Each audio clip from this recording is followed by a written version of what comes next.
Tonight, military strategists are trying to get inside Vladimir Putin's head and understand Russia's decision to fire powerful hypersonic missiles into Ukraine. Brian Todd is looking into the story for us. Brian, these missiles are very fast and they're very dangerous. Right, Wolf. You know, we've been reporting on the development of hypersonic missiles for months now, but this is the first known use of these missiles in combat. We have new information tonight on the capabilities of these missiles used by the Russians and the possible reasons why they launched them.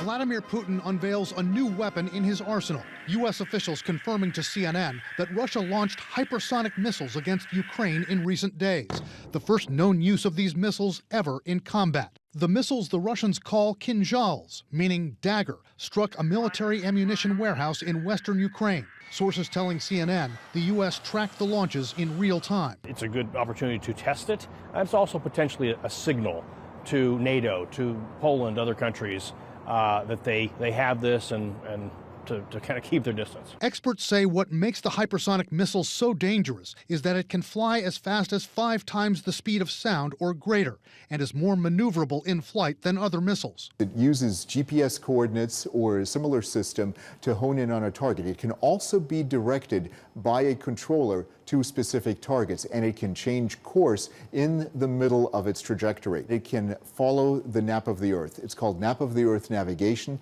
and it can go right down on the ground where it basically evades radar coverage. A senior U.S. defense official tells CNN Putin's deployment of a hypersonic missile to hit that ammunition warehouse, quote, is a bit of a head scratcher. Why would you need a hypersonic missile fired from not that far away to hit a building? Defense Secretary Lloyd Austin also wondered that aloud in an interview with CBS as he downplayed Russia's use of the weapon. I don't think that this in and of itself will be a game changer. You kind of question why he would do this. Is he running low on precision guided munitions? Does he have like complete confidence in his ability to the ability of his troops to reestablish momentum? Military analysts say what is worrisome about the hypersonic missile is the lack of U.S. defense capability against it. When it is launched, it is impossible to intercept this missile. Why? We have no technologies that can do that. Right now, the developments that we're looking at from a missile defense perspective are way behind the development of these hypersonic missiles. One expert says Putin could deploy hypersonic missiles again in Ukraine, and there's a possibility that the Russians could misuse the weapon. We've already seen some Russian drones stray off into NATO territory. You could have cruise missiles stray off, as they have in the past, into Iran when Russia's fired these things in the past. So whether it's hypersonic or subsonic, there's always the potential for miscalculation or just something going wrong. Just moments ago, President Biden confirmed Russia's use of hypersonic missiles, saying it's almost impossible to stop it. There's a reason they're using it, end quote from the president. Wolf, it's a pretty scary capability. Bomb blitz shocking moment. Russia blows up shopping center with ballistic missile in latest brutal attack targeting civilians.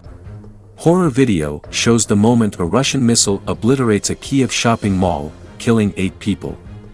The enormous explosion annihilated the Retroville Mall in the northwest of the Ukrainian capital and was so powerful it pulverized vehicles in the car park. In the footage, the missile can be briefly seen heading straight down towards the mall, creating an enormous fireball. The video was reportedly released by the Russian military itself in a bid to prove Ukrainian forces were using the mall to station their own missiles and justify the brutal attack. Other chilling video captured by a nearby CCTV camera shows the moment a rocket hits the building, sending a fireball hundreds of feet into the air. The blast launches debris everywhere while nearby buildings are rocked by the gigantic boom, blowing out their windows. Photos of the aftermath in the Podilskyi district of Kyiv show how the attack left the mall a smoldering wreck and utterly devastated. A vast crater was left behind as rescuers scrambled to pull bloodied victims strewn amongst the rubble. Police said at least 8 people had been killed amid fears dozens of others were missing in the carnage. On Monday, Mayor Vitaly Klitschko said the attack was one of several bombs to be dropped on the city overnight. Others flattened homes, offices and a gym were also hit as the city braces for a 26th day of Russian onslaughts. After the mall attack, the former heavyweight boxing champion declared the start of another 35-hour curfew, going from 8 p.m. this evening until 7 a.m. on Wednesday. The attack is just the latest example of merciless Russian troops shelling civilian areas. The Ukrainian Prosecutor General's office has said 150 children have now been killed with 148 injured in the armed aggression by the Russian Federation on Ukraine. They suggested that the actual figures may be higher because of difficulties in confirming details in a war zone.